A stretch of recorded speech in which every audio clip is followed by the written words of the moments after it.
आज मला सांगा, तुम्ही मला पैसे मी तुम्हाला पैसे दिले आणि तुमचं मत घेतलं, तुम्हाला काही अधिकार राहील नाही माझ्याकडनं कामं करून घेण्याचा? तुम्ही माझ्याकडे आलात तर मी तुम्हाला चांगलं हिशोब संपला. मी तुम्हाला 5 तुमच्या हातावरती टेकवले, तुम्ही मला मत दिलं, तुमचा माझा व्यवहार संपला. पुढची 5 वर्ष मी तुमच्यासाठी काही पण काम करायला बांधील नाही. होतं की नाही असं? प्रत्येक निवडणुकीमध्ये होतं असं.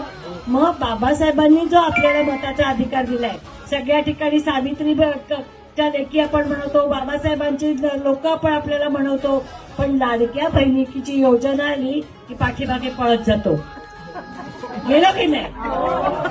आता मला सांगा, त्या लाडक्या बहिणीच्या योजनेसाठी आलेले पैसे काय देवाभाऊंच्या खिशात आले होते? एकनाथ शिंदेच्या खिशात आले होते? कुठून आले होते? आपले पैसे होते. आपले पैसे आपल्याला देण्यासाठी आपण त्यांना काय केलं? सत्तेत बसवलं.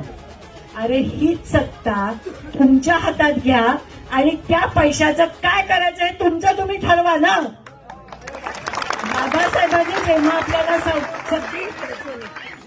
बाबासाहेबांनी जेव्हा आपल्याला मतदानाचा अधिकार दिला, तर प्रत्येक माणसाला एक मत दिलं. मोदीला 2 मत